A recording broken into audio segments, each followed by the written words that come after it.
Duduzile Zuma-Sambudla, daughter of former South African President Jacob Zuma, has once again drawn widespread attention across the African continent and beyond with her bold Pan-African message that has sparked deep conversations, sharp debates, and passionate reflections about Africa's future. Her recent social media post, where she proudly posed with Dr. Ousmane Bouguma, the Speaker of Burkina Faso's Transitional Legislative Assembly, has stirred both excitement and curiosity. The words she chose were strong, confident, and loaded with meaning as she declared, "My brother, Dr. Ousmane Bouguma, Speaker in Burkina Faso, signed, sealed, delivered. Africa is ours and is in safe hands." For many, this statement felt like more than just a personal message. It sounded like a declaration of intent, a bold reminder that African leadership is shifting, and Africans are beginning to fully embrace self-determination. To truly understand the weight of her statement and why it is sparking such intense discussion, it is important to take a few steps back and understand how the Pan-African movement, African sovereignty, and recent continental dynamics have set the stage for her message to resonate so strongly right now. The Pan-African idea is not new. For decades, African leaders, scholars, and activists have pushed for greater unity, cooperation, and independence from foreign control. The idea traces back to early thinkers like Kwame Nkrumah of Ghana, who called for African unity as the path to real economic and political freedom. Throughout the 20th century, African leaders, including Julius Nyerere of Tanzania and Patrice Lumumba of Congo, fought hard against colonial powers and neo-colonial forces that continued to dominate Africa's economies and political systems long after independence was won. The Organization of African Unity, which later became the African Union, was established to try to bring African countries together to address their shared challenges. Yet, despite all these efforts, Africa remained weighed down by foreign debt, military interventions, economic exploitation, and puppet governments. Many African citizens became frustrated as they watched their resources leave the continent while poverty and inequality remained widespread. This is where the idea of a new Pan-Africanism began to take root over the past 2 decades. A younger generation of African thinkers, activists, and politicians started calling for a revival of African pride, ownership, and leadership.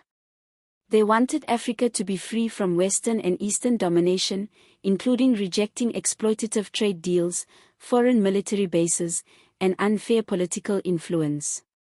This is the backdrop against which Duduzile Zuma-Sambudla's recent message must be viewed. Her meeting with Dr. Ousmane Bouguma of Burkina Faso is significant because Burkina Faso is one of the African countries that has recently taken a strong Pan-African stance. Since a series of coups in the Sahel region, including in Burkina Faso, Mali, and Niger, these countries have shown growing resistance to foreign influence, especially from France, the former colonial power. They have kicked out French military forces, nationalized some resources, and begun discussions about forming regional alliances focused on African-led development and security. Dr. Bouguma himself is seen as a respected legal scholar and a firm voice in Burkina Faso's Transitional Legislative Assembly, pushing for policies that emphasize sovereignty and self-determination. By aligning herself with figures like Bouguma, Duduzile Zuma-Sambudla is signaling that she sees herself as part of this rising tide of African leaders and influencers who want to shape a new narrative for Africa, one where African nations work together to control their own resources, defend their own territories, and promote their own political models without interference from external powers. It is no surprise then that her post was widely shared and praised by many Pan-Africanists. Comments poured in applauding her for standing up for African unity and leadership. One user said, "This is the leadership Africa needs," while others echoed the sentiment that Africa is finally starting to take its destiny into its own hands. However, the post also generated confusion and amusement, especially when one viral comment asked, "Is he Jacob Zuma's son?" This confusion arose because Duduzile called Bouguma "my brother." Many quickly explained that the term brother in this context was symbolic, referring to political solidarity and ideological alignment rather than a biological relationship. This small misunderstanding highlighted how terms of solidarity and unity, common in Pan-African discourse, are not always immediately understood by all audiences, especially those less familiar with the movement's language and history. Duduzile Zuma-Sambudla's growing presence on the international stage also deserves attention. Over the past year, she has traveled with her father Jacob Zuma to countries like Gabon and Burkina Faso, attending meetings and diplomatic events that signal her increasing involvement in continental affairs. Whether one views this as political branding or genuine advocacy, the reality is she is positioning herself as a rising voice in Africa's Pan-African conversation. Her ability to leverage social media, especially platforms like X, formerly Twitter, allows her to communicate directly with young Africans who are hungry for change, sovereignty, and unity. Her messages tap into a growing frustration among Africans who feel that traditional leadership structures have failed to deliver on promises of independence, prosperity, and dignity. It is important to also consider the critics who argue that aligning with transitional governments born out of coups could send mixed signals about democracy and constitutionalism.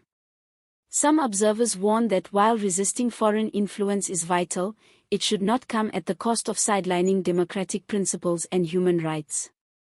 Therefore, Duduzile's growing alignment with leaders from Mali, Burkina Faso, and Niger will continue to spark debates about balancing sovereignty with democratic governance.